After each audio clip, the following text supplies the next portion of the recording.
사람의 생사를 가르는 차가운 수술실. 그곳에서 심장을 고치는 의사들은 종종 착각하곤 합니다. 기계처럼 정확한 손놀림과 최첨단 장비만 있다면 세상에 고치지 못할 심장은 없다고 말이죠.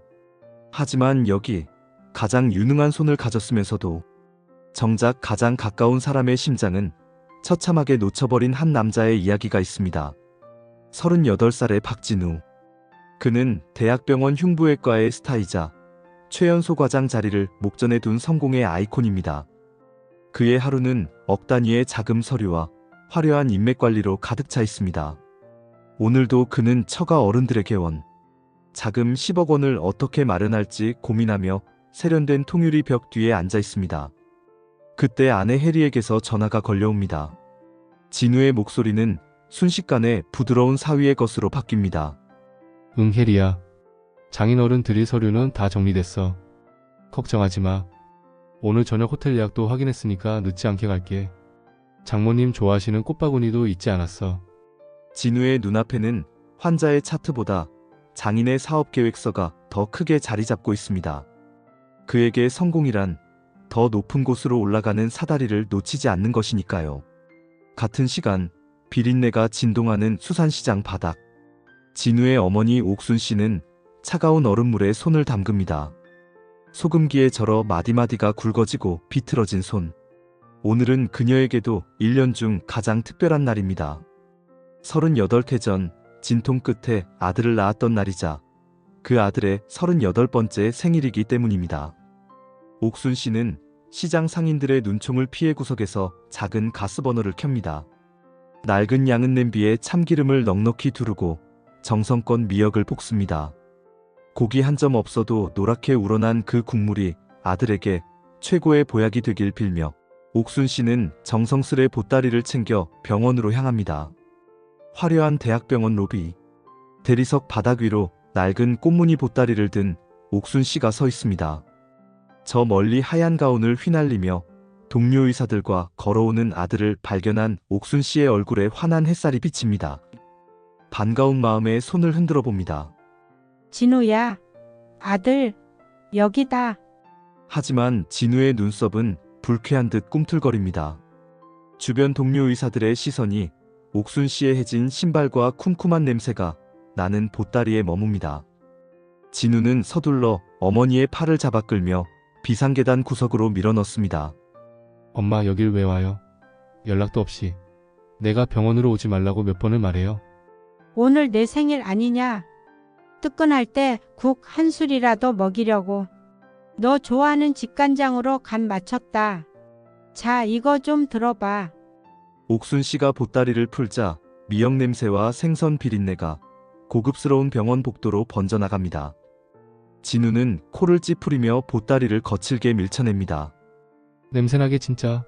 저 지금 처가 식구들이랑 중요한 약속 있어요. 장인어른이 저 과장 만들어주시겠다고 사람 모으는 자리라고요. 이런 거 들고 오면 내 체면이 뭐가 돼요? 동료들이 나보고 뭐라고 하겠냐고요. 옥순 씨의 손이 허공에서 멈춥니다. 아들의 구겨진 가운에 묻은 작은 먼지를 털어주려던 손길이 무한하게 떨어집니다. 미안하다. 내가 생각이 짧았네. 의사 선생님이 바빠야지. 그래야 사람을 많이 살리지. 배고플 텐데 얼른 가봐라. 됐어요. 돈 보냈으니까 그걸로 맛있는 거 사드세요. 다시는 이런 거 들고 오지 마시고요. 진우는 뒤도 돌아보지 않고 멀어집니다. 옥순 씨는 복도 끝으로 사라지는 아들의 등을 한참이나 바라봅니다. 손마디에 맺힌 차가운 물기가 바닥으로 툭 떨어집니다. 옥순 씨는 식어버린 양은 냄비를 다시 싸며 홀로 중얼거립니다. 아들이 바빠야 사람을 살리는 법이라고. 우리 아들이 잘나서 바쁜 것이니 얼마나 다행이냐고 말이죠.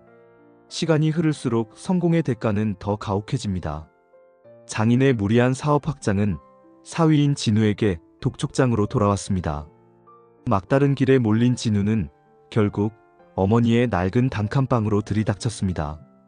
방 안에는 파스 냄새가 진동합니다. 옥순 씨는 가슴을 움켜쥐고 누워있다가 깜짝 놀라 아들을 맞이합니다. 엄마 나 진짜 죽게 생겼어. 장인어른 사업 안 풀리면 내 과장 자리도 끝이라고요. 엄마 시장 땅 보상받은 거 있죠? 그거라도 좀 내놔봐요. 지금 그게 급하다니까요. 진우야, 그 땅은 너 장가 갈 때 다 팔아서 보탰잖니? 남은 건 이 방 보증금뿐인데 무슨 돈이 더 있겠니? 아 진짜. 남들은 부모가 밀어줘서 편하게 의사 노릇하는데 난 왜 이 모양이야. 엄마가 나한테 해준 게 뭐가 있다고 이럴 때 입을 싹 닦아요. 엄마가 내 인생에 보태준 게 도대체 뭐냐고. 아들은 모릅니다. 어머니가 며칠 전 심장 통증으로 병원을 찾았고 당장 수술이 필요하다는 시한부 선고를 받았다는 사실을요. 옥순 씨는 수술비로 모아둔 낡은 봉투를 떨리는 손으로 움켜잡습니다. 그리고 결심합니다. 자신이 죽더라도 아들의 기는 살려야겠다고요. 그녀는 다음 날 자신의 생명줄인 수술비를 포함해 평생 모은 쌈짓돈 2억 원을 아들 모르게 처가 계좌로 송금합니다. 진우는 그 돈이 어디서 왔는지도 모른 채 처가에서 영웅 대접을 받습니다. 장인은 사위의 어깨를 두드리며 칭찬합니다. 자네 역시 대단해. 내 기대를 저버리지 않는군. 이번 자금 덕분에 큰 고비를 넘겼어. 과장 자리는 걱정 말게.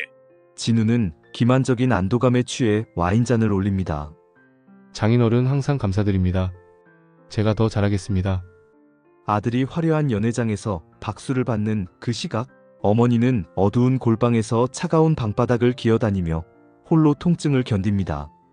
가슴을 짓누르는 통증에 손에 잡히는 비상약조차 없습니다. 약 3억을 돈까지 몽땅 아들에게 보냈으니까요. 옥순 씨는 혹여나 아들에게 짐이 될까봐 입술을 깨물며 비명조차 지르지 못합니다. 진우야, 우리 아들 기 살았으면 됐다. 나는 정말 괜찮다. 운명의 그날, 옥순 씨는 시장 바닥에서 쓰러져 아들이 근무하는 병원 응급실로 실려 들어옵니다. 낡은 보따리 안에서 쏟아진 건 아들에게 주려던 눅눅한 사탕, 몇 알과 꼬깃꼬깃한 1,000원짜리 지폐 몇 장뿐이었습니다. 응급실 간호사가 다급하게 진우를 부릅니다. 과장님, 3번 베드 환자 심근경색입니다. 당장 수술하지 않으면 위험해요. 차트를 확인하던 진우의 동공이 지진처럼 흔들립니다. 환자 이름 강옥순. 생년월일은 자신의 생일과 같은 그날입니다. 하지만 그 순간 수술실 복도를 가득 채우는 아내 해리의 날카로운 목소리가 진우를 현실로 끌어당깁니다. 진우 씨, 우리 엄마 수술 준비 다 됐대. 원장님도 보고 계셔. 이번 수술 성공해야 자기 과장 발령 확정되는 거 알지? 딴 생각 말고 빨리 들어와. 진우의 시선이 두 곳을 향합니다. 사투를 벌이며 숨을 몰아쉬는 어머니, 그리고 장모가 기다리는 화려한 1번 수술실. 장모의 수술은 비교적 경미했지만 처가의 압박은 거셌습니다. 진우는 차갑게 입술을 깨물며 말합니다. 3번 환자. 당직애한테 맡겨. 난 예정대로 1번 수술실 들어간다. 진우는 차마 어머니의 얼굴을 보지 못한 채 수술실로 향합니다. 수술실 자동문이 닫히는 육중한 소리가 어머니와 아들의 세상을 갈라놓습니다. 진우는 장모의 수술을 완벽하게 끝냈습니다. 하지만 그 사이 어머니 옥순 씨의 골든타임은 모래시계의 모래처럼 빠져나갔습니다. 수술실을 나온 진우를 기다리는 건 아내의 축하 인사가 아니었습니다. 산소 마스크를 쓴 채 중환자실로 옮겨지는 어머니의 창백한 얼굴이었습니다. 과장님, 너무 늦게 인계해 주셨습니다. 이제부터는 기적을 바라는 수밖에 없습니다. 당직이의 말에 진우는 자신의 하얀 손을 내려다봅니다. 남의 식구를 살리고 내 부모를 죽음의 문턱으로 밀어넣은 그 거룩하고도 더러운 손. 진우는 어머니의 텅 빈 집에서 낡은 통장 5권을 발견합니다. 첫 권을 펼치자 빛바랜 글씨가 진우의 가슴을 후벼 팝니다. 우리 아들 첫걸음마, 우리 아들 의대 합격. 그리고 마지막 통장에는 며칠 전의 출금 기록과 함께 서툰 글씨가 적혀 있었습니다. 우리 진욱이 안 죽게 사돈댁에 보낼 돈. 진우는 비로소 깨닫습니다. 자신이 입고 있는 화려한 가운과 그 높은 치귀가 사실은 어머니의 살점과 뼈를 깎아 만든 것임을요. 그는 중환자실로 달려가 어머니의 굳은 손을 얼굴에 부비며 오열합니다. 엄마, 내가 나쁜 놈이야. 내가 의사라고 거들먹거리면서 엄마 심장 다 타 들어가는 것도 모르고 남의 집 심장이나 고치고 있었어. 엄마 제발 한 번만 더 내 이름 불러줘. 미역국 먹으러 오라고 욕해줘, 엄마. 어머니 옥순 씨는 기적적으로 생명을 건졌지만 아들을 알아보지 못합니다. 뇌 손상으로 인해 기억의 줄기가 끊겨버린 것이죠. 진우는 대학병원의 모든 명예를 버리고 어머니가 생선을 팔던 시장 어귀에 작은 의원을 열었습니다. 이제 옥순 씨는 아들을 친절한 의사 선생님이라 부르며 웃어 보입니다. 진우는 그런 어머니를 위해 매일 서툰 솜씨로 미역국을 끓입니다. 엄마 국 다 됐어. 오늘 엄마 생일이잖아. 나랑 같이 먹자. 누구? 의사 선생님인가? 우리 아들도 의사인데 아주 훌륭한 사람이야. 보고 싶네. 자신을 알아보지 못하는 어머니의 칭찬에 진우의 목구멍이 뜨거워집니다. 그는 어머니의 손을 잡고 조심스럽게 국 한 술을 떠넣습니다. 응, 엄마. 아들이 정말 훌륭한 의사가 됐어. 이제야 사람 마음 고치는 법을 배웠거든. 그러니까 엄마 오래오래 내 옆에 있어줘. 진우는 이제 금빛 청진기 대신 어머니의 굽은 손마디를 닮은 투박한 손으로 환자들을 돌봅니다. 식어버린 미역국 한 그릇이 세상의 어떤 값비싼 수술보다 무겁다는 것을 그는 이제 온몸으로 느끼고 있습니다. 여러분, 지금 당신의 곁에 있는 사람의 심장 소리를 들어본 적이 있나요? 혹시 성공이라는 이름의 청진기를 귀에 꽂고 정작 나를 사랑해주는 사람의 신음은 못 듣고 있는 건 아닐까요? 인생이라는 수술대 위에서 정말로 살려야 할 것은 어쩌면 나를 기다려주는 단 한 사람의 진심일지도 모릅니다. 늦기 전에 그 손을 먼저 잡아주십시오. 이야기가 재미있으셨다면 구독과 좋아요 부탁드립니다. 여러분의 작은 관심 하나하나가 제게는 정말 큰 힘이 됩니다.